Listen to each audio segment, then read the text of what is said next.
I don't enjoy any of it. I have not been happy at all.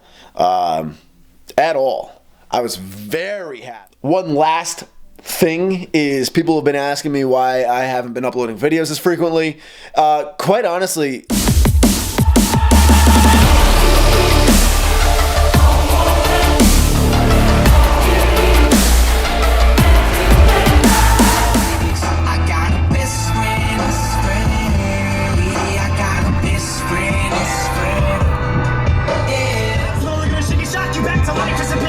to revive you, let's work to the diggy gas, diggy stop, and it's not an option, something I'm not gonna do. I'm the Iggy Pop of hip-hop when I walk in your booth, talking the truth like Biggie Rock doing Tupac in the soup, talking the proof, dropping the deuce, fill up a syllable clip like a refillable strip cock and I shoot. Who you think's my clock that I use that I pull from to get my strength up against these haters and they be waiting at the gate when you get sprayed. I'm sitting you home straight up to do with my best friend. RIP the YouTube decal. For those of you that don't remember it, I had a gigantic vinyl YouTube. It was YouTube, the actual logo of YouTube, / Skondor across my window back here for about 2 years. And it was pretty cool while it lasted. I actually had people like roll down their window and wave their iPhones at me in traffic saying they subscribed and stuff, so that was kind of cool. But over the years of just being beat up through Northeast winters and whatnot, it got really ratty and ghetto looking, so I finally removed it. We're here at Dean's International in Johnston, Rhode Island. My best friend Nick Ferraro basically grew up learning cars, the ins and outs, and working here. He no longer works here now as of the last year. He's at a different dealership now, but his stepdad still owns this place, and I'm still very close with them, and they do an amazing job. So dropping my car off here for general maintenance stuff like ball bearings, etc. And yeah, gotta borrow Dean's truck. So I'm just waiting for Dean to get back. He ran down the street really quick for an errand. You know what's funny is I bought this car when I was like 19 or 20 years old, right? And before that, I had BMWs and stuff like that, but they were old BMWs, so they were like problem cars, like headaches. So finally, when my last BMW that I had crapped the bed on me, I told myself, you know what, Nick? Don't get any more nice name brand cars until you can afford to buy a new one. And I then was set on buying something that was reliable. Well, at the time, there wasn't a lot on the market in my area for cars. I managed to find this one.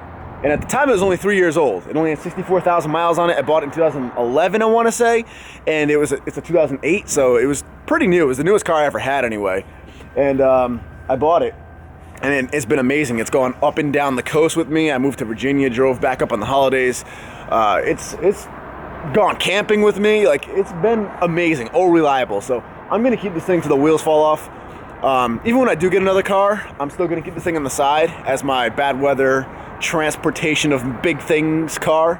But yeah, I love it. But it's funny, I Blue Book valued it the other day just out of curiosity to see what like I could get for it, and it Blue Book values at like $5,000 now. So this car is worth literally as much as my camera set that I use for YouTube, including both of my cameras. That's crazy. Crazy how much they depreciate in value. So you guys always ask me, why don't you buy a new car? Why don't you buy a new car? They're fun and exciting. Yeah, they're fun and exciting, but they are a terrible investment. This thing was, I think, $14,000 when I got it, and then at the time I was able to talk them down to like 12 or 13,000 because I bought it outright in cash, and now it's down to 5,000. This is my temporary. This humongous thing, dude. Oh my God.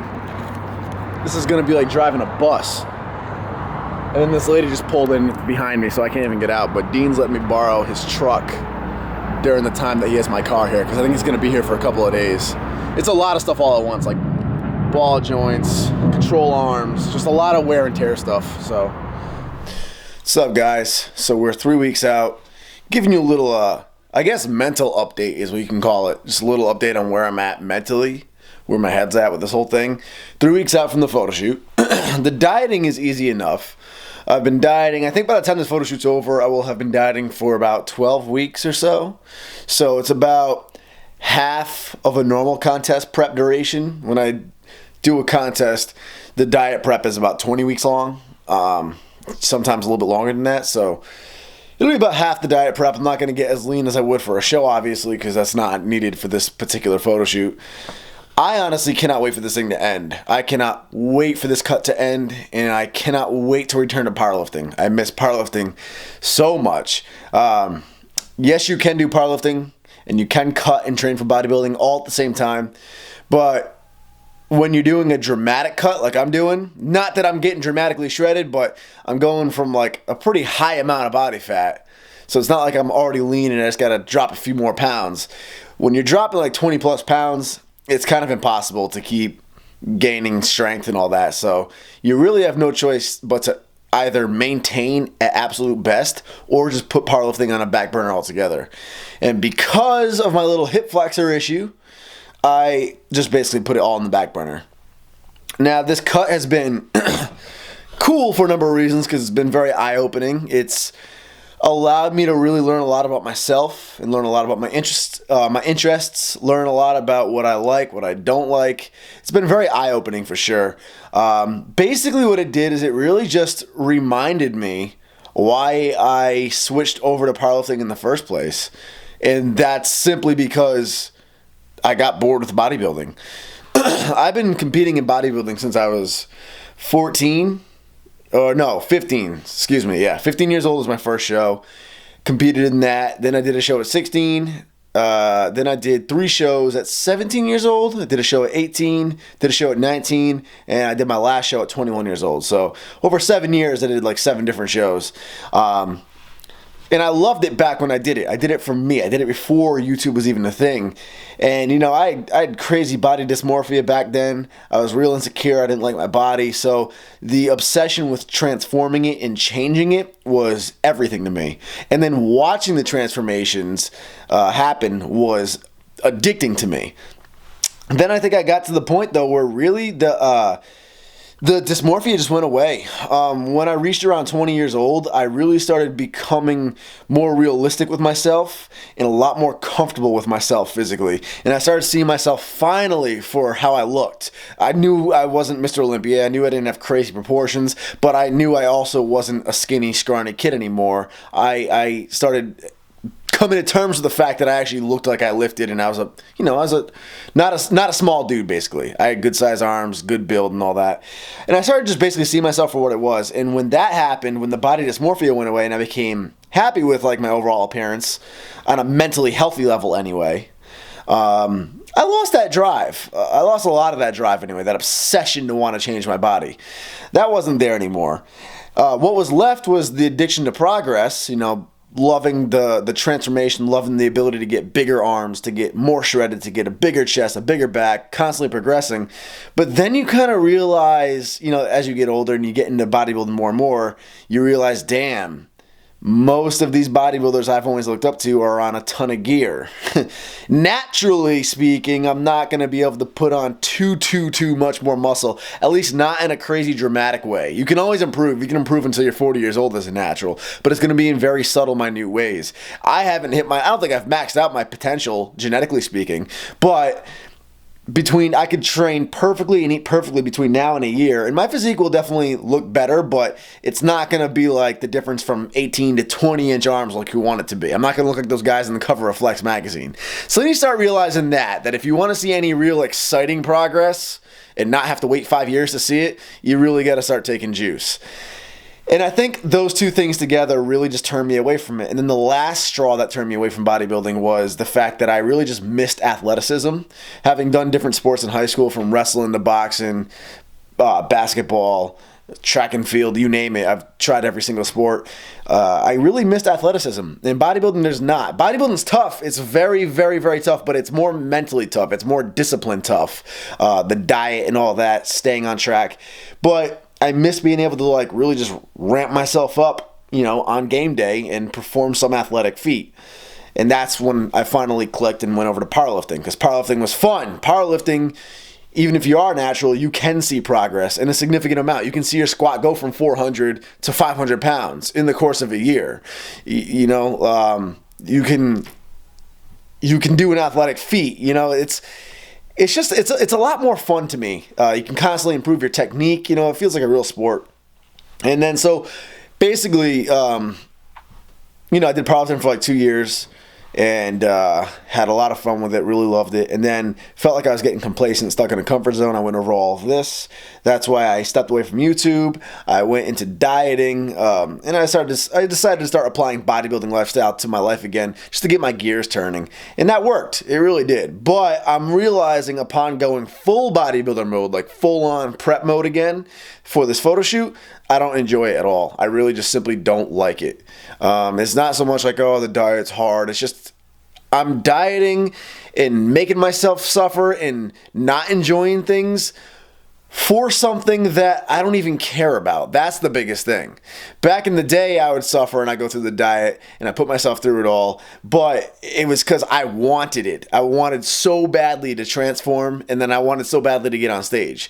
Now I'm doing it because YouTube's been calling me fat for the past 2 years, and my sponsors want me to do a shoot for them. And they're my sponsors, and I'm happy to do it, of course. And I'm happy to do this cut right now for you guys too, to give you guys something to watch, maybe some motivation. And obviously, you know, I like the challenge for myself. I like setting a challenge for myself, stepping out of my comfort zone and going for it. But to be completely honest with you guys, like, none of this cut is for me anymore. It's for my sponsors. It's for you guys. I'm doing it more or less just because I started it, and I'm not going to not finish it. You know, I've been dieting since I was 15. It's second nature, but I don't enjoy any of it. I have not been happy at all. At all. I was very happy when I was in like the high 180s and going for powerlifting. So I'm not complaining, because obviously everything I've done is my choice so far to do it. But I'm just pointing out like things that I've learned, things that my eyes have really been open to, things that I've noticed about myself that I might have kind of brushed off in the past. So definitely a good learning experience. I think even an experience that's kind of negative. Not that this is a negative experience, but I'm not really happy in it. I'm not happy doing it. So that sense of it is kind of negative. But I think even a negative experience like that can prove to be really beneficial for you in the long run. You know, when I'm done, I can really figure out I'll know what I love to do, and I'll know what I don't love to do, and I'll know exactly where I stand for myself. I know that, okay, anything to do with cutting, or at least like an extreme cut like this, is no longer for me. That interest is gone. That obsession is gone. That was just the last chapter of my life. That's not this chapter of my life. So these are just some realizations I felt like I would share with you guys, just to keep you guys updated. Again, I want to make it really clear, I'm not trying to complain or whine or cry to you guys. I'm not trying to be negative or anything like that.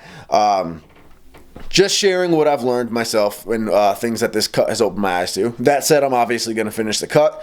You know, we stick to what we commit to, and we don't back out of it. So, going to finish this cut. Going to come in nice and strong for this photo shoot. But man, when it's done, this prep bullshit's for the birds. I've done it for like 8 years. I don't need to do it anymore.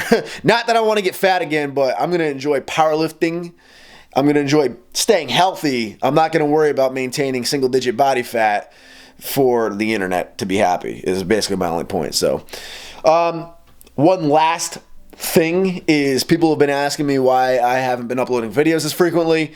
Quite honestly, besides the fact that this channel is just completely infested with trolls and dislikes now, which just makes it a lot less fun to post on anymore. I also don't have a lot of content to share with you at the moment.